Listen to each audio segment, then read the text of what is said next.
One of the big pitch points that you'll often see marketed in the case for getting second passports is that you can travel to more places. Open up your travel privileges and experience a whole new world of freedom. And yet if you're a Westerner, you may think, hey, that doesn't apply to me. Today I'm going to tell you all the reasons how a second passport can help you travel further, as well as clear up some common misconceptions that are just plain wrong.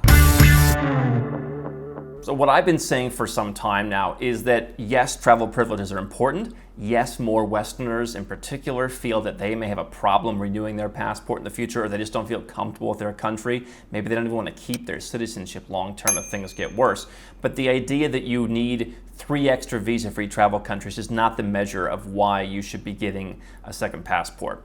But before we get into all the benefits for how a Westerner can benefit from an additional passport and what we call a passport portfolio, I'm going to share with you some things that are wrong. If it's your first time here, I'm Andrew Henderson, founder of Nomad Capitalist. We're a boutique consulting firm that helps 7- and 8-figure entrepreneurs and investors not only get second passports, but legally reduce their taxes and diversify and protect their assets. Go where you're treated best is our slogan, and you can learn more at nomadcapitalist.com.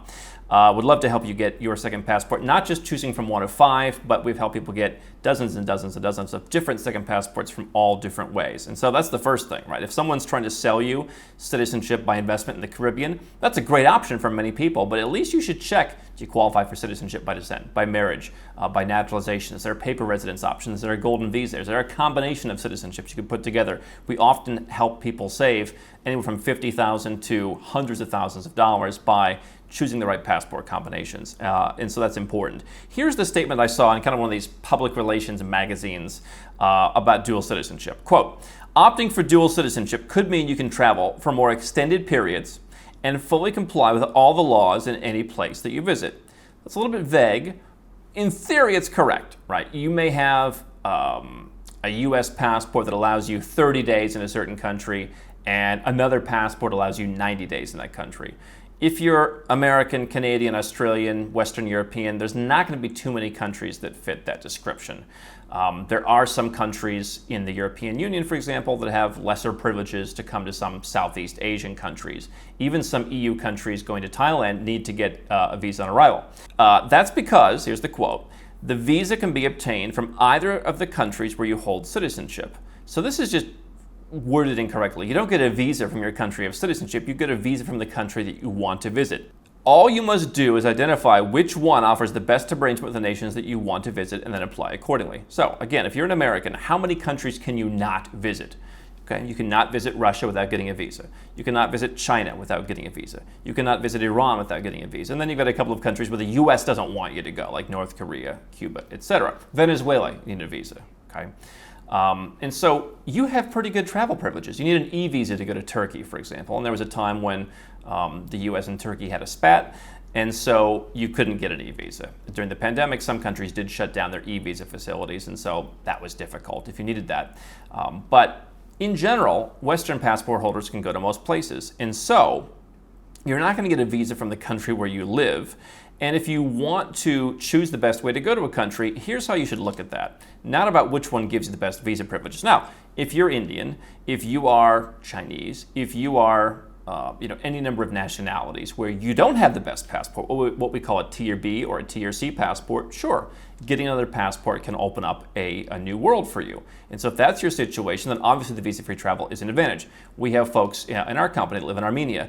That's what we call a Tier C passport. They need a visa to visit Europe, Schengen area. And so if they were to go out and get, let's say, a St. Lucian or an Antigua or a St. Kitts passport in the Caribbean, they would then have the ability to visit without getting a visa to any of the countries in Europe. So that's an advantage. But if you already have access to Europe, that's not going to be an advantage unless you are American or Canadian or Australian and you want to live in Europe, in which case at some point getting a citizenship in the European Union would help you live in any of the European Union countries. Malta, for example, has an 18-month program, costs close to $1 million.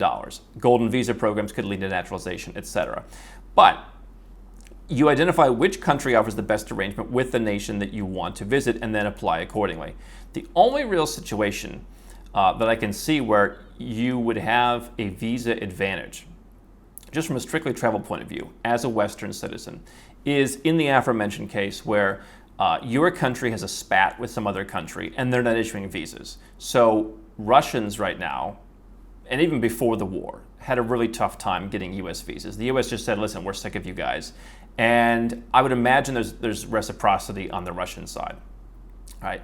And so hey, I'm not saying you should, but if you really want or need to go to Russia, that may be difficult if you're an American. Whereas, if you're a citizen of a country that doesn't get involved in all the geopolitical issues of the world, it doesn't start wars, it doesn't do whatever. And I'm not saying about this particular issue that anyone in the U.S. is at fault, but let's not read geopolitics into this. But let's just say, hey, you're from a country, the U.S., they're known for sticking their nose into other countries' business. And so other countries, whether they're right or wrong, are more likely to retaliate. So I would rather be a citizen of Andorra if I'm trying to travel somewhere, because I'm going to have pretty much the same privileges as an American. And so you can obtain that. If you're American, you can become Maltese. You can get a Caribbean citizenship. And nobody's ever heard of the country, but if you're on the visa waiver list, you can pretty much get in. So that's kind of the situation where you would choose what this person is saying is the best arrangement with the nations that you want to visit. Again, I'm talking to Westerners who can pretty much go anywhere they want. It's a backup plan, okay?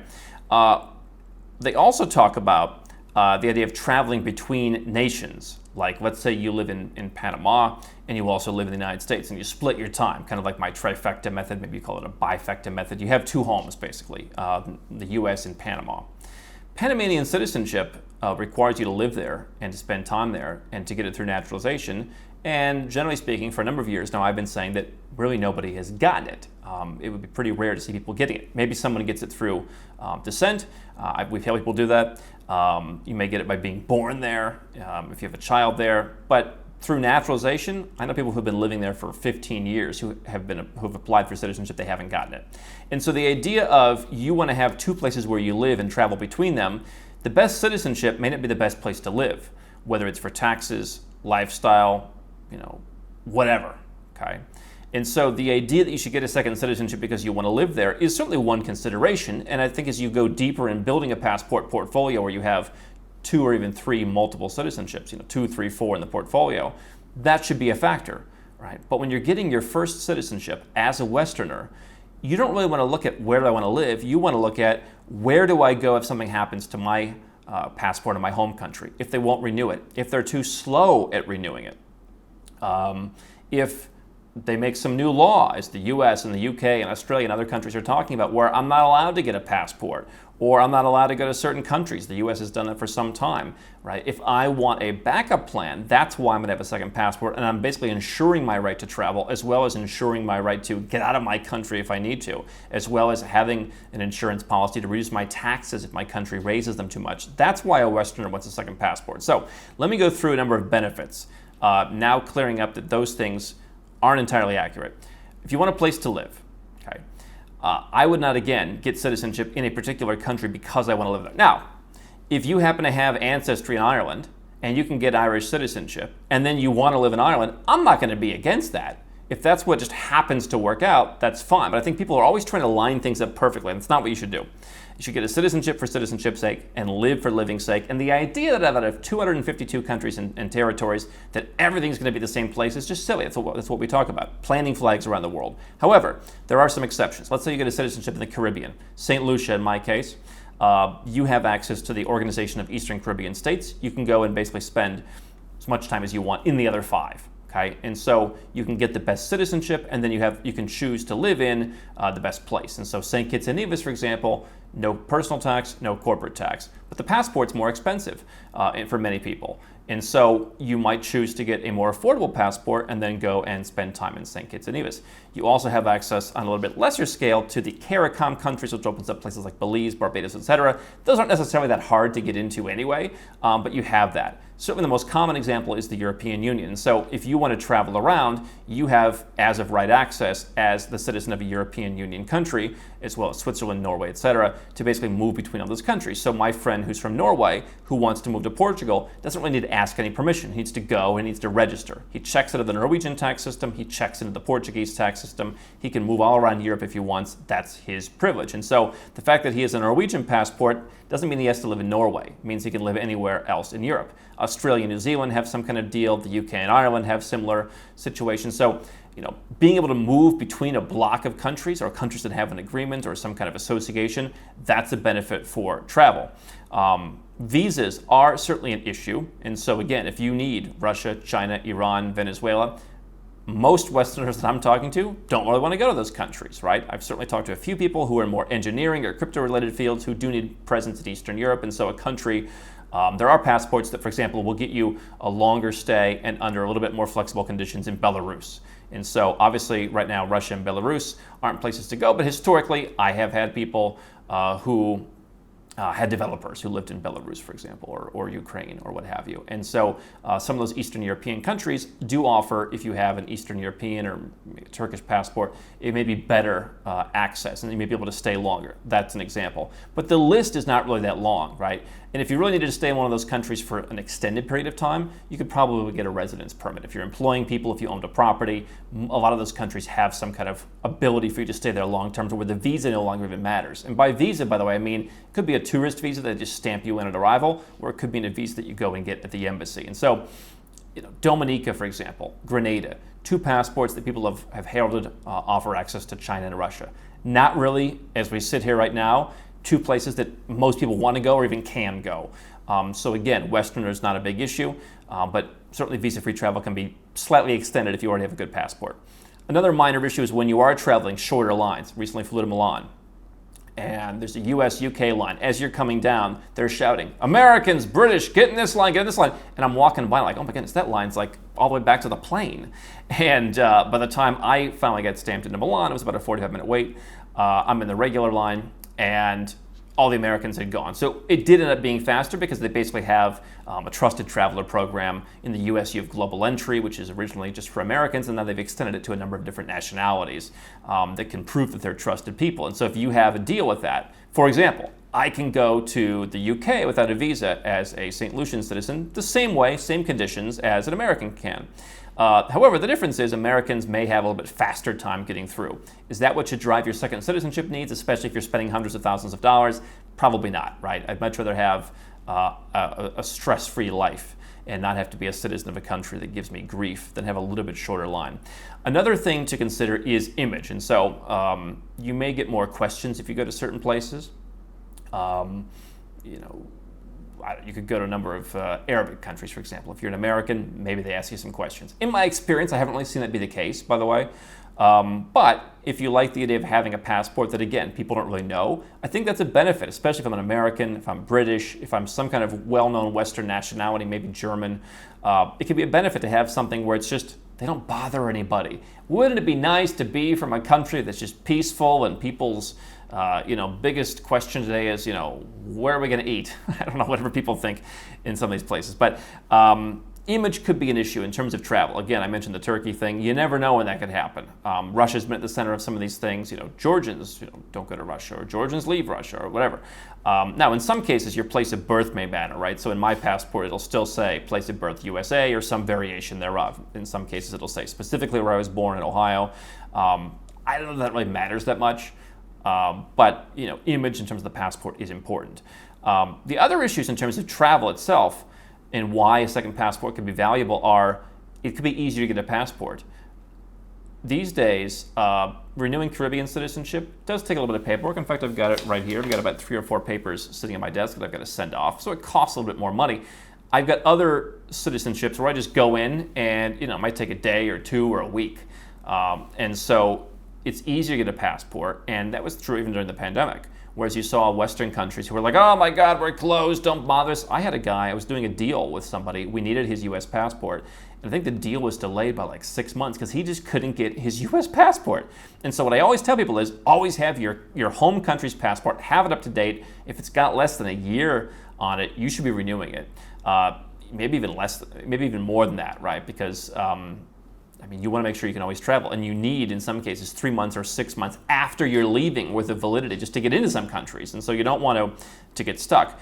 But Western countries have shown you it has been more difficult to get a passport. You want to be prepared. It also may be easier if you're trying to get a residence permit somewhere else. So again, the earlier fallacy was traveling between 2 nations, and the implication was you're going to live in 2 countries where you hold citizenship. No. Get citizenship potentially in a country where you don't live, get a residence permit on that second passport in the country where you do want to live. And so it may be easier to get a residence permit. I'll tell you a story, for example, in Malaysia. There have been stories in Malaysia where certain documents are needed from the US Embassy. There's like a sign-off needed for the MM2H program. and it is slower to get some of that stuff from the U.S. This is just what I've been told by folks who work in the government. And so if you're from another country where you can just get that stuff, either bring it yourself because there's no embassy, or the embassy is just super responsive. Like I've got an embassy in Malaysia where I think there's 14 of us in the whole country, and they message us like, hey, let's get together for drinks. All right, it's actual service. And so, yeah, if I need some document from them to provide to the local government for finishing a residence permit, they're going to get that like the same day. And so that may be easier to get a residence permit to then be able to live in a place where I'm not a citizen because I have the second passport that's more helpful. Hey, listen, I get it. The U.S. Embassy has a lot more to do. You would think one of those things for bigger countries would be serving their citizens, but that's not always the case. And then the last thing is, can you even get a passport at all? So we've talked about in other episodes the U.S. and U.K. and Australia and other countries saying, hey, maybe we shouldn't give you a passport if this or if that. And so what I always say is, yes, pay your taxes if they're required. If you don't like paying taxes, then go where you're treated best. Don't commit crimes, don't get in trouble, don't do that stuff. But you also see some countries where people who do things that you wouldn't consider a crime get charged with crimes. And we always think, oh, well, that's just happening in some other country. No, it happens in your country too. And so imagine if something happens to you where you can't get a passport for some reason. You would want to have a second passport to travel. And so the very ability to travel could depend on having a second passport. It's going to generally be easier if you already live overseas when that happens, because most countries, even if they allow you to have dual citizenship, are going to treat you as their citizen when you're living within their borders. And so the idea of, oh, I'm going to my country, let me out, well, that's not necessarily going to work as well. It could in some cases, it could not. So for me, dual citizenship maintains your ability to travel, maintains your ability to control your tax rate, your ability to control your freedom, because you have options. You don't have to put up with just what one government says. They don't entirely control you. And imagine you couldn't renew your passport during the pandemic. You were grounded. And some people literally paid 2 years of taxes. They wanted to move overseas, but they got stuck. And now it's like, hey, you can't leave, but keep paying us taxes. Oh, you wanted to move to Dubai? Well, sorry, you can't leave. Keep paying. Right? Having the second passport gives you control over your own life and the ability to travel and everything that comes with that. The ability to go to a few extra countries visa-free is helpful, but it's ancillary.